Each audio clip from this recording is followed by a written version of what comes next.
go to our next slide, please. So welcome. So thank you for joining us today, as I say. My name is Janine Steele, and I am the Director for Interactive Digital and Emerging Media here at the CMF. My pronouns are she and her, and I have blue eyes and blonde shoulder-length hair.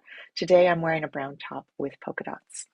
I'm also joined by my colleagues Emmanuel Carrier and Adela Sipkova, who will be helping along the way today. First, I'd like to start with a land acknowledgement. The Canada Media Fund acknowledges that our work touches upon the lived experiences, identity, and belonging of creators and communities coast to coast to coast in what is today known as Canada. These lands and waters, the unceded and treaty territories of First Nations, Inuit, and Métis people, have been the site of human creativity and storytelling for thousands of years. In the work that we do, we are mindful of broken covenants, and we strive to recognize and address the voices of Indigenous peoples as distinct and sovereign. Personally, I am joining you today from the unceded and ancestral territories of the Coast Salish, the Musqueam, Squamish, and Tsleil-Waututh-speaking peoples. Normally in these moments, I speak about the connections that I feel below me to the Coast Salish Sea, whose presence centers my daily life. But this week in particular, and as the parent of a future astrophysicist, I'm looking up. I'm grateful for the knowledge that Cree elder Wilfred Buck has so willingly shared with us. To quote him, "We originate from the stars. We are star people. The Genesis mythologies say this is where we come from. We come from those stars. We are related to those stars. And once we finish doing what we came here to do, we go back to those stars." If you've not seen Lisa Jackson and Wilfred's full dome film inspired by his teaching star stories, I encourage you to do so. For those of you with me in Vancouver, a little plug, the planetarium has weekend showings all spring. So for our agenda today, this session is to review, to make sure we're all aware, the 26-27 changes to the Canada Media Fund's interactive and digital media funding programs specifically. If you're looking for information on changes to our linear programs, that session will be next Thursday on April 16th. We'll run for about 30 minutes today. I'll just share a high-level review of those changes for about 15, maybe 20 minutes, and then we'll have time for some Q&A. Some housekeeping notes. Next slide, Manuel. Some housekeeping notes. We will be recording. It will be available online for viewing later this week. Please use the Q&A tab in your Zoom window to put any questions that you may have that may come up for you as we're chatting. And we'll, as I say, get to those a little bit later. Transcription is available. Directions for accessing that have been put in the chat by Emmanuel. The chat otherwise is just for technical issues. We won't be scanning it for questions, but Emmanuel will be monitoring that chat and will help you with any technical concerns you might have. Keep in mind, we may not get to all the questions that are asked. And as this session is for high-level information purposes, questions should be for clarity of those policies in general. If you have a scenario specific to your project or you're not sure or we don't get to your question today, please, we encourage you to follow up after the session with our administrative team, who will be happy to discuss it with you in detail. And lastly, a disclaimer. This information provided is for informational purposes only. We'll not go into every program detail, but rather just touch on some of the key changes from previous years. In the event of a conflict between these slides or the applicable program guidelines, the language in the guidelines will take precedent. Next slide, please. So starting off, we just wanted to confirm that our annual budget for this year is $362.5 million. $57 million of that is allocated to our IDM programs. We won't go into major details today about the breakdown of that budget, but you can download this full PDF, which is actually 2 pages long. This is only half of it. That's available on the programs page on our website, and you can have a look at that at your leisure. Next slide. All right, we're going to dive right into some of the changes here. One of our biggest changes this year is to our commercial projects program. This will operate as 2 streams moving forward. Firstly, the main stream, where projects are assessed and selected according to their potential for commercial objectives, demonstrating business opportunity, and the opportunity to achieve profitability. This is the program, if you're familiar with our previous programs, as you've known it for the past several years, like what was just the commercial projects program. However, in addition, we've added a new stream this year, the third-party investment stream. This is for projects with a locked financing plan, where at least 25% of the financing is from third-party sources, and you can apply through a first-come, first-served process. This program was designed to incentivize external funding into CMF-funded projects and to streamline the process for projects which have a viable path to production and release. Next slide, Manuel. So some details on how this will operate, this new stream. So at the time of the application, the financing plan must be fully confirmed, except for your CMF funding request. There is a minimum threshold, at least, as I say, at least 25% of that financing plan must be new cash commitments from third-party sources. The budgets must be greater than $750,000, and CMF can represent no more than 49% of that financing plan. The third-party commitments can be any combination of public or private funds from anywhere in the world. They, however, cannot be tax credits, loans, in-kind services, deferrals, or related party investments. They also can't be subject to reciprocal service deals with your contributors. Next slide, please. So in terms of how we'll make those decisions, as mentioned, this is a first come, first served program. And so applications will be accepted following the opening date until the funds are fully spent. This will open for applications in August. Just a small note around decision. If there is a situation where we have severe oversubscription of projects received on the same day, projects may be ranked based on the percentage of the budget coming from those third-party contributors. In this scenario, projects with the highest percentage of contributions in relation to the budget will be prioritized. And if this occurs, it's possible that not all projects who apply will be financed through this program. Projects not financed, however, will have a chance to apply to the regular selective programs, either commercial projects or innovation, in the fall. For this program only as well, we have a revised recoupment position that we're offering that's meant to be reflective of the presence of other investors at the table. This position is 20% of net revenues on a pari passu basis with other primary investors. Net revenues are defined as revenues derived from the production minus industry standard platform fees. No other costs or expenses can be deducted before the CMF's portion is calculated, and all other CMF recoupment terms will remain the same. Given the pilot nature of this program, we are encouraging applicants who are considering whether their project is right for this program to book some time with the CMF program admin team in advance of submitting to discuss the particulars of your project and financing plan. Next slide, please. Across all of our programs, we've expanded our allowable costs. So now allowable costs have been expanded specifically to allow for costs related to the physical exhibition of immersive and experiential works. This is a change that we've had for a long time in discussion with the industry. We're excited to be able to roll it out for you. So there's some caveats to this rule. The production of the digital media content must remain the primary component of the project. And where this is applicable, in the prototyping program, this can be included, but only as necessary for testing at that stage. And then across the board for all of our production stage programs, these costs can represent a maximum of 25% of your budget. Next slide.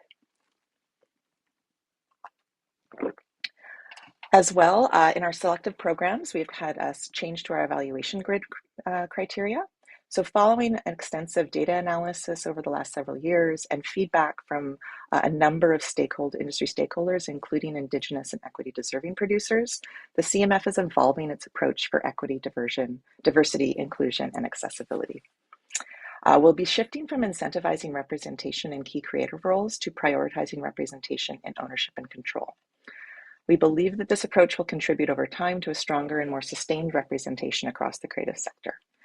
Therefore, in our selective programs, gender parity and diversity points that are allocated in the evaluation grid will now be based on majority ownership of the applicant company and project instead of the key personnel.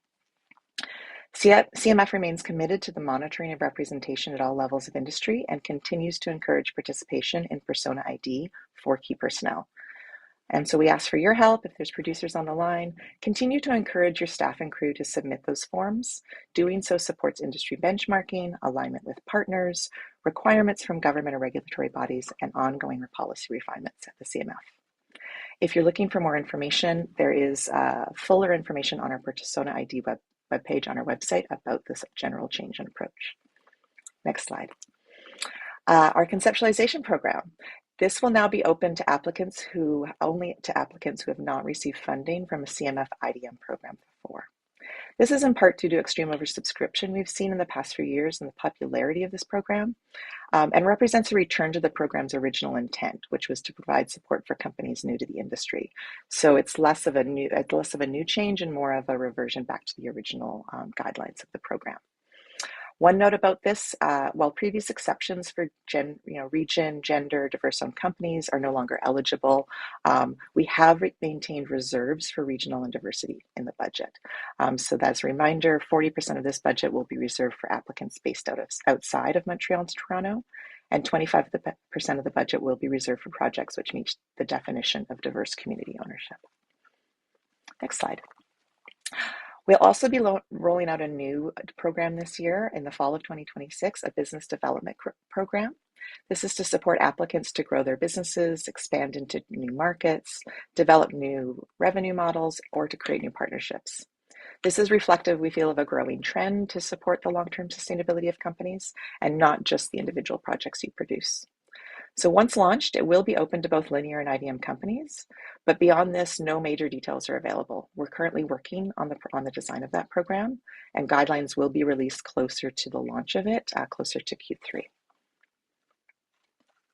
And lastly, our last major change this year, we'll talk a little bit about the Digital Creators Pilot Program. This program has been reorganized under the CMF's industry pillar, and with that move comes a refocus on a primary support for the business growth activities of the applicants. So a number of changes flow from this prioritization. Production of content will no longer be an eligible cost, but the list of eligible business activities has been expanded and now includes such things as additional contracting or staff roles, the cost of setting up a studio perhaps, and includes business-specific travel needs. Applicants can now request up to $40,000 under this program, and their contract period will be extended to 1 year. In line with these changes, the evaluation grid to be used for selection now has an increased emphasis on past performance, audience engagement strategies to date, and the description of concrete business goals and ideas. As well, one more piece as well, applicant eligibility has been expanded to include podcasters. So podcasters with a proven track record who wish to focus their upcoming business strategies specifically on video podcasting, as that's part of the mandate of our program as programs or audiovisual content, are encouraged to apply. 30% of the budget will be reserved for podcast applicants. And then, yes, the full, I'll say, audience engagement thresholds that need to be achieved will vary depending on if the applicant is a digital creator or a podcaster and whether they produce in English or French. So we wanted to try and make sure we reflected the realities of each respective sector and their language markets. The full list of thresholds are detailed in our guidelines. And that is it. Next slide. Time for questions. And I'm going to check our Q&A section. There it is. Sorry, I've lost it on the screen. Okay, perfect.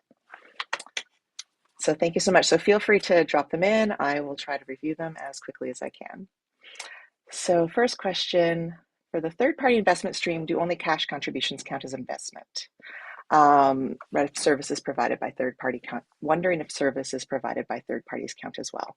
So yes, for the purposes, so the totality of the financing plan can include a number of things and can, in certain circumstances, include services, can include related party investment. But in order to meet the minimum threshold of applying that 25% of the budget, that specifically needs to come from cash contributions from third-party sources. So again, this is meant to incentivize external investment into the projects that we're supporting. And so we want to make sure that's representative of cash contributions. So they can be present, they just can't be part of that 25% minimum threshold. All right. And next. So there's a question around grants like Ontario Creates for production can work with a third-party stream. So yes, so funding from Ontario Creates has to be confirmed when applying. So we have had initial conversations with organizations like Ontario Creates to make sure that our timelines will hopefully jive. And so we're hopeful that this will create a good streamlined opportunity for those who have access to programs like Ontario Creates. So yes, they do need to be confirmed at the time of application to us. That may mean that you've received a commitment in a previous fiscal year from Ontario Creates, who's given you time to close your financing, or will be in line with their 2026 deadlines. You'll hopefully have your responses before applications open for our program. So they do need to be confirmed. You can't be a simultaneous application to us, but you can speak with your representatives at Ontario Creates about flexibility in terms of their requirements around confirmed financing.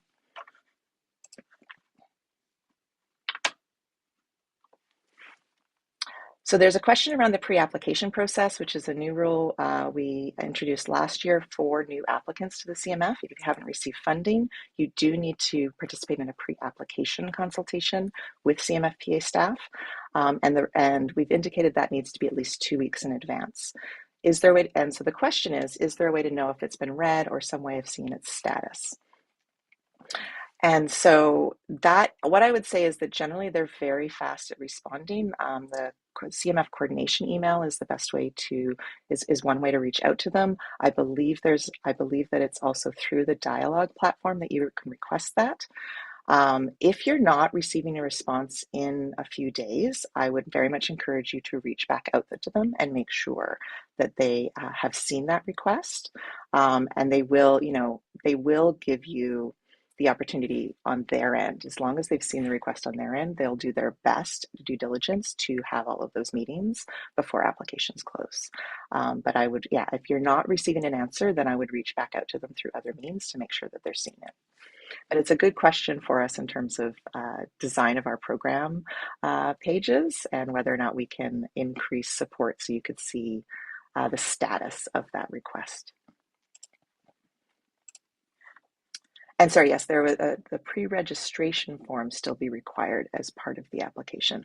I'm sorry, I'm not familiar with a pre-registration form. I'm not sure if you meant the pre-consultation meeting. I'm not familiar with the pre-registration form that's required for us. But if you want to clarify, please feel free to type back in, or contact the CMFPA who can help answer that question for you. And so then more questions around the third-party investment stream. Just to clarify, something like Shred Capital, where it's interim financing or a tax credit, is not possible to be used in this third-party stream. So again, it can potentially form part of the totality of your financing plan, but it will not be considered third-party investment to meet that minimum threshold. So there's lots of different ways, obviously, that we know you finance your projects, but when it comes to calculating that minimum threshold, we have very specific parameters around that.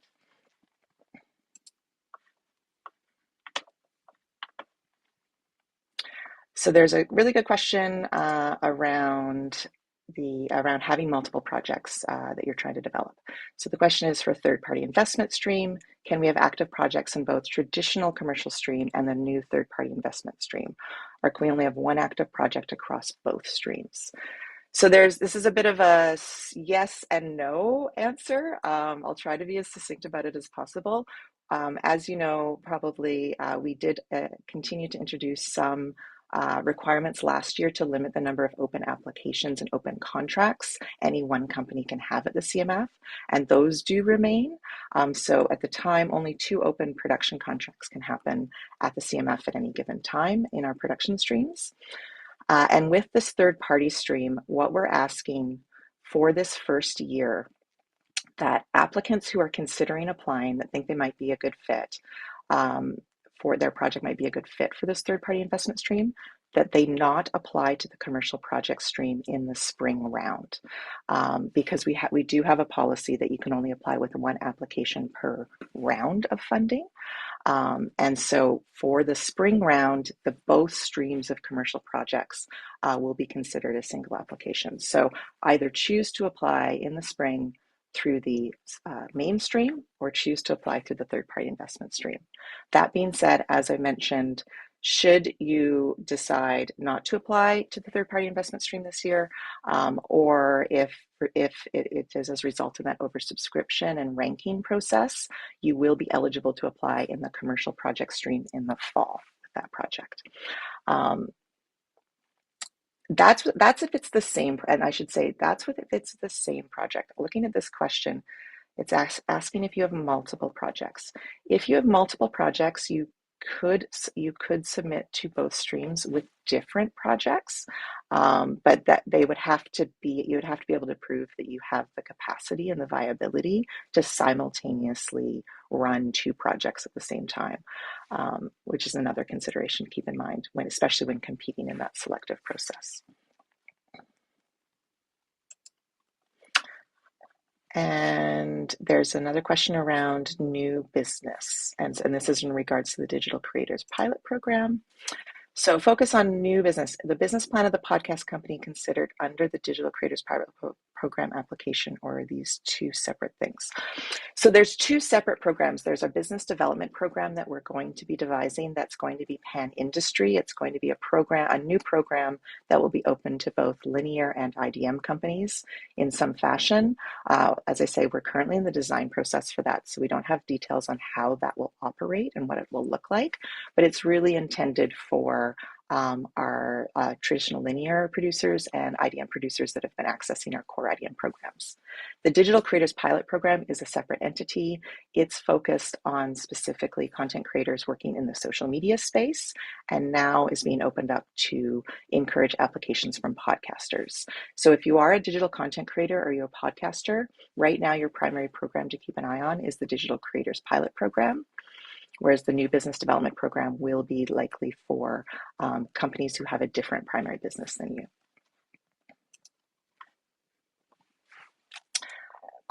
Another question around the third-party investment stream and the first come, first serve process there. Question is, will each application follow the same review process? So no, that's the intent of this program. Our first come, first serve programs are not selective. They do not go through a creative evaluation. Projects that are deemed eligible upon submission will receive a commitment through that project. So it's streamlining that. If you can confirm that you've got a fully financed project that's ready to go and has a sort of clear path to production and release, then you will not need to go through the selective process through that program. Question around the podcasting program, the Digital Creators Program, and the addition of podcasters. The question is, does that include interview-based podcasts or will be restricted to storytelling ones? No, the content of your podcast will be fairly open. We do have general content standards that are included in detail in our guidelines, but we are not restricting the type of podcast that you may be doing. So interview ones will be available, storytelling ones would be welcome. It's really about where have you been building your business and building your audience, and what are your plans moving forward. But that's part of our decision to get out of funding the content of that. It really allows you to focus on the content that's best for the audience that you're cultivating.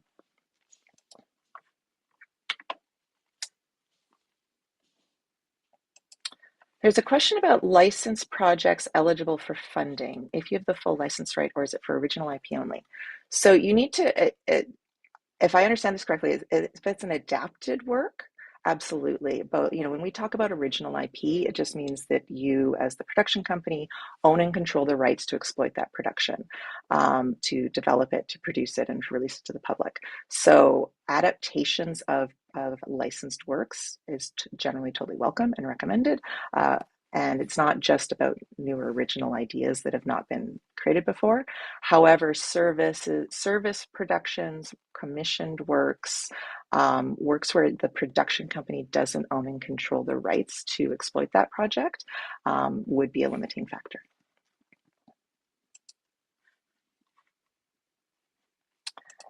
And there's a question around exhibition costs, and that's starting in 2026-27. Does that mean that it extends to projects that were previously funded? Unfortunately, no, we're not able to, as a general rule at the CMF, we don't tend to backdate changes that come along. So unfortunately, it will start with projects that are financed in 2026-2027, the allowance of exhibition costs. Otherwise, it becomes a very difficult process for us when multiple policies try to sort of work retroactively. So unfortunately, this will apply only for new projects that are applying this year.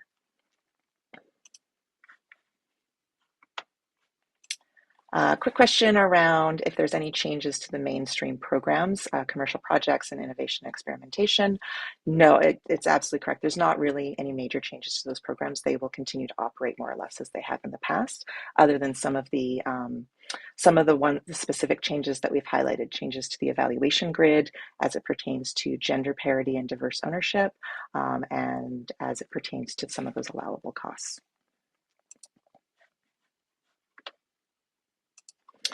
And there's another question around the third-party investment stream and the opening date for that. So yes, the applications will open for applications in August, and the question is whether or not you can start consulting on that with our staff in advance. Absolutely, we encourage you to be looking at that now, and feel free to reach out to us to discuss thoughts that you might have. If you're in conversations with potential investors and you want to make sure you're clear on what those policies are, please reach out to us so we can support you during that process.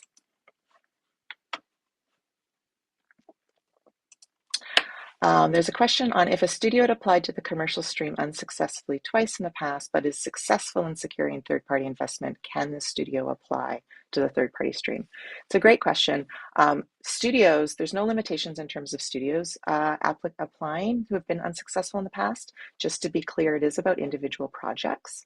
So if you've had a project that has been unsuccessful in the past, unfortunately, it cannot come back in through the third-party stream.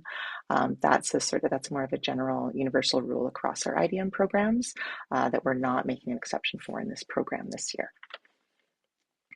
But you are able to apply to the innovation program if you've been unsuccessful in commercial projects.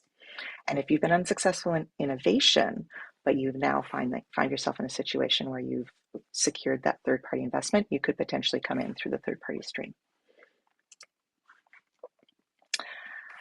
There's a question around prototyping. So there's a question on prototyping. You're currently working on prototype funding. Are there any considerations for applying for the third-party investment stream? So there's not. So if I understand the question correctly, is there additional considerations given for projects that have received prototype funding from the CMF in the deliberation for the third-party investment stream? No, not in terms of prioritization. It is really based on securing that third-party investment is the primary threshold for that program. However, if you've received prototype funding from the CMF, you'll want to keep that in mind as we do for all of our production phase programs. That will form a totality of our investment in the project. So if, for example, you've received $250,000 through prototyping, the maximum request to the CMF in a production phase scenario is $1.5 million. But if you've received that prototype funding, that $250,000 is included in that $1.5 million cap. So really your maximum ask of us in production would be 1.25 with a $250,000 investment that's carrying over from prototyping. That's the only consideration at this point.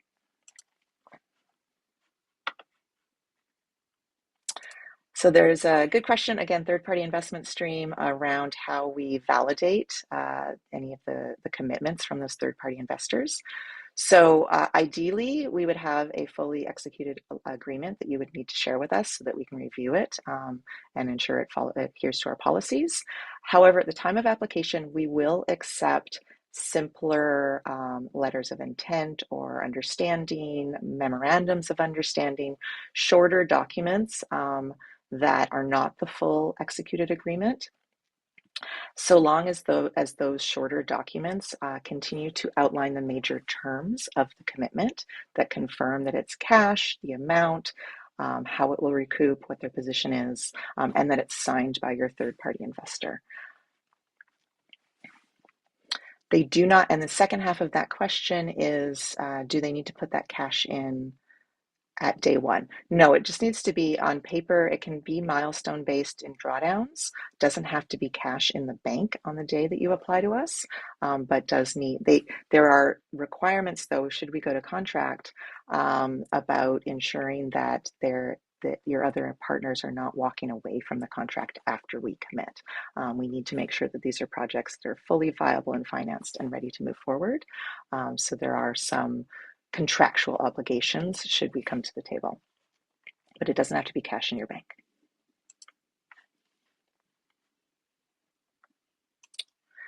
So there's a question, it's not specific to which program, but it asks, can you apply for multiple rounds if not successful in the first round in the same year? So if I understand the question correctly, we historically do have 2 rounds of financing for our selective programs every year, a round of financing in the spring, and then another round of financing in the fall.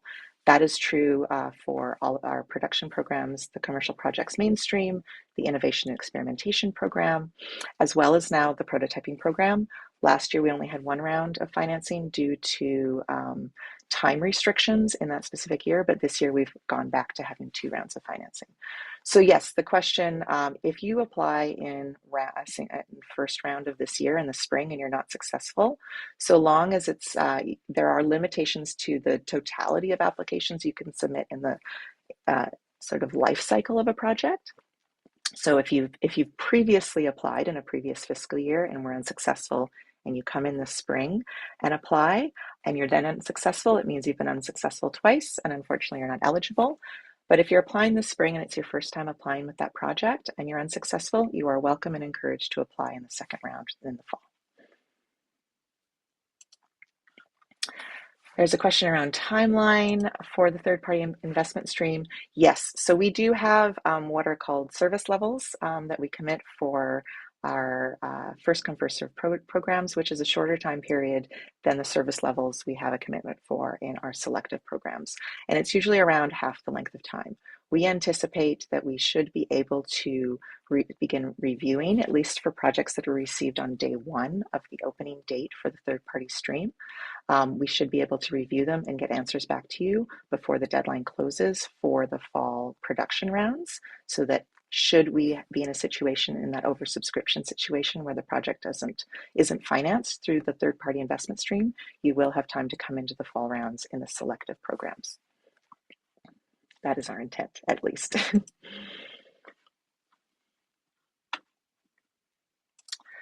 There's a question, and it's a good one, a bilingual podcast project. So this is for the Digital Creators Program. If you have a bilingual podcast, meaning French and English, which language program should I apply for?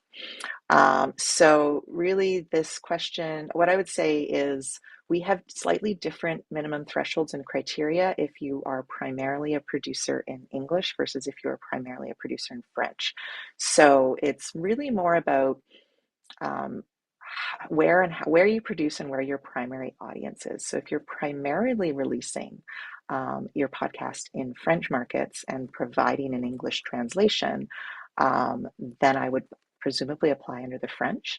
If you're primarily providing an English podcast and producing in English Canada, then you would use the English Canada thresholds. If you're truly bilingual, where you are doing sort of a Franglais style approach, I would say give us a call and we can talk about where you're best suited to submit under.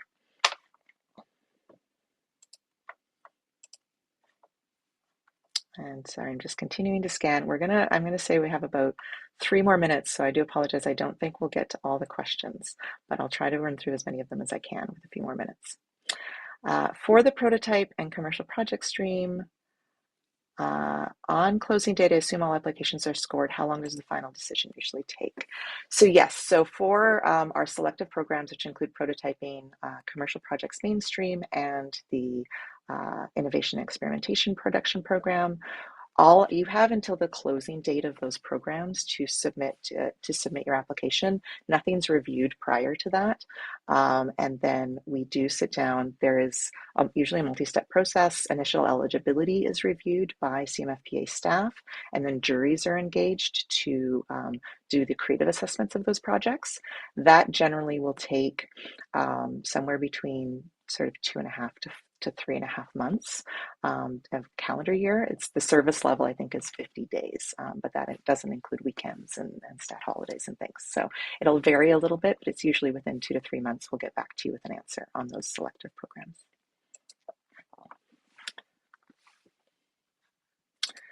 So there's a question that's asked, there's a team that's currently working with a publisher. Are they considered too far along for production to apply for the third party investment stream? I would say it depends, and I would encourage them to reach out to the CMFPA to discuss where they're at.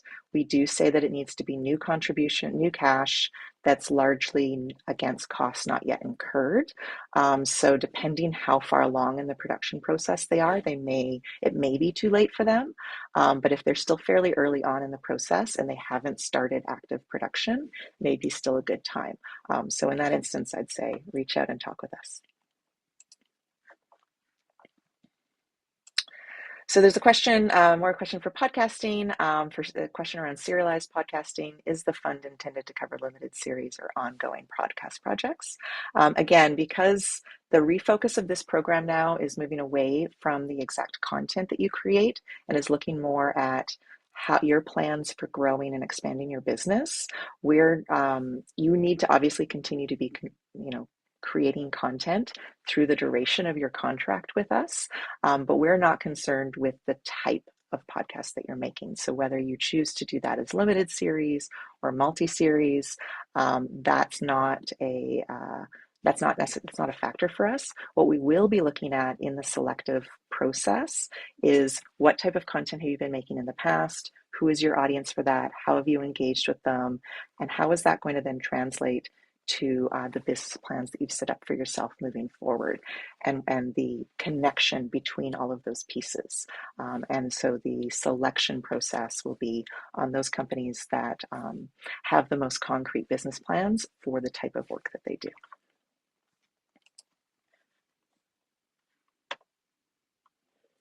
And there's a question here. I'm going to make it live, but I actually don't have an answer, but I think it's interesting. There's a question around the gender and diversity considerations in ownership related to a worker co-op model, which I think is super fascinating. I will say I'm not entirely sure how we would structure this, and this to me would be a question to redirect to the CMFPA staff so we can talk about it with them and get you a specific answer on that. But I think it's a really interesting question.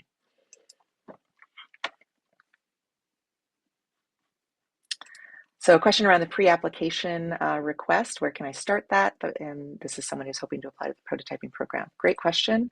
The best way to do this is to begin your dialogue account. So that is that's an application system that's designed, that's shared between both the CMF and Telephone Canada. And you need to have an account on the dialogue platform in order to submit any applications to us. So the first step would be to open that dialogue account, and then within your dialogue dashboards, there's a button request to request that pre-application consultation. And that's the best place to do that. If you run into challenges or issues as you're trying to set that up, definitely reach out to CMFPA. Their coordination emails on our website, and it will be at the end of this session. Question about when we'll know if the third-party investment stream is maxed out. So as we do for all of our first come, first serve programs, we do monitor them quite closely with our CMFPA staff.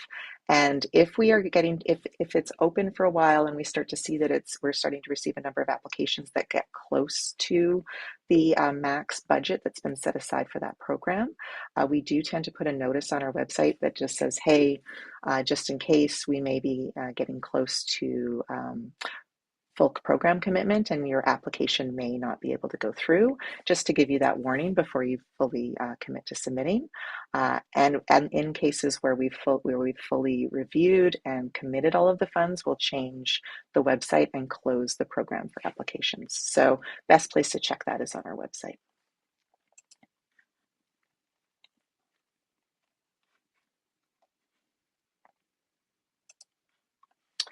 So there's a question around the third-party investment stream, the $1.5 million budget cap, and is the cap on the CMF's contribution of the entire project budget overall? So there's a project, so say they said their hypothetical is a $2.5 million budget that they've raised $2 million from third parties and a request of $500,000 from the CMF. Would that be eligible? Yes, absolutely. So both things are true. We have our maximum request to the CMF is $1.5 million in a production stage. That's the maximum commitment we can make to any one project. But in this third-party investment stream, the maximum you can ask for the CMF is 49% of your production budget. So in this instance, that would be a great percentage, and would very much encourage that to come through. In an instance where you have a lower production budget, and if so, it's the lesser of essentially either $1.5 million or 49% of your budget. That's how you would calculate your ask to us. And I'm going to try and, I think, unfortunately, I wish I can almost get through the rest, but I'm going to have to unfortunately cut it short. There is a question around more, there's another question around the third-party investment stream. The question is the third-party investment stream for linear and digital interactive projects or just linear? So the third-party investment stream is interactive and digital media projects. It's not for linear projects at all. So as I said, it is an IDM program, and so all of our core guidelines regarding interactive digital media projects apply in this instance. The linear programs have a long history of market demand and minimum thresholds through broadcaster envelopes and the distributor programs. And they're very specific to the linear market through their programs. But this program is specific to the IDM space. There's a question around gender parity and ownership, and I think it's a great question as well. And so the question is that it appears to apply to individuals who identify as women, but does not account for those living as non-binary or transgender. Is this purposeful? I would say it's not purposeful. I will say that it was a result of advocacy from women working in the industry to increase gender parity. And as we know, those definitions do evolve over time. What I would say is to reach out to our industry development team, who are the team that really focus on our inclusion. They're responsible really for the application of our inclusion strategies, and make sure that your voice is heard, that's feeling out of touch with 2026, and get that in discussions for future years.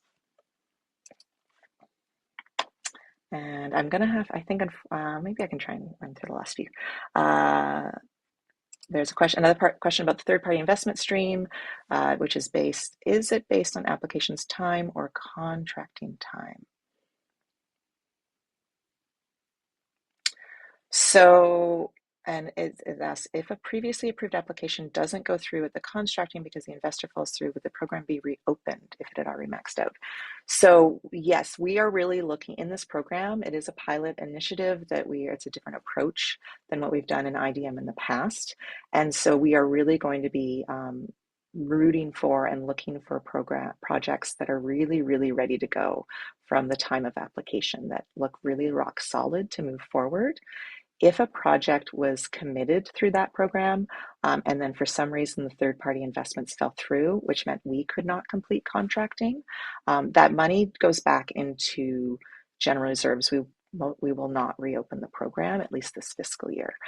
So then you would need to be in a position to look at pursuing that project in a future year or looking at the selective programs. And if I apply and fail, and one more question, if I apply and fail to secure funding in the third-party stream, does that count as one or two fails against the project if you then pivot back to the mainstream? No. So yes, okay. So I'll restate the question. This is for the third-party investment stream, and this is if you are unsuccessful because the stream is maxed out, and we say sorry, you're not going to get funding through this program.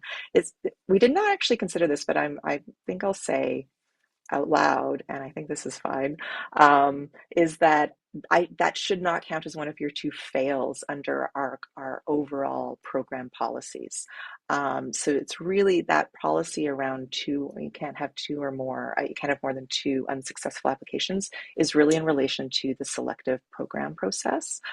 So if for some reason we're like, sorry, can't fund you this year because there's no money, that's not going to count as a fail. It's really about the selective process. It's a good question. And then there's one last question around the dialogue portal. I will admit I'm not an expert on the dialogue portal. I will point it out, but I will probably suggest you speak to the CMFPA. So it's, when am I allowed to create my organization on the dialogue portal? I can't see the options, and I'm not sure how early the application dates they show up.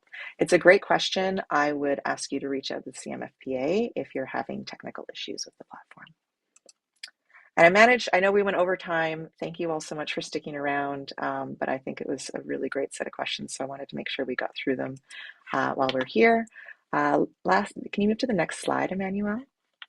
So thank you again. Thanks for staying long. Really appreciate this. Oh, sorry, go back one more, Emmanuel. I just wanted to remind, for those who might work across the industries and might be interested in some of our other webinars that are upcoming, the linear content programs will be hosting their webinars on Thursday, April 16th. French will be in the morning at 11 a.m. and English at 1 p.m. Eastern. As well, industry development will be hosting webinars on their revamped sector development programs. So if you are involved with any of the nonprofit organizations that receive support through those programs, they'll be holding their sessions next month, and will be held Tuesday, May 12th at 1 Eastern for English, and Wednesday, May 13th at 1 Eastern for French. Last slide, Emmanuel, thank you. And so thank you so much. You can access all of our program guidelines on our website. And please do follow up the CMFPA if you have any questions. Their email's on this screen. So thank you again for joining us today. It's been really, really fast and furious. Appreciate your enthusiasm and your questions. And we're here to help you as you start working on your applications. Enjoy the rest of your day.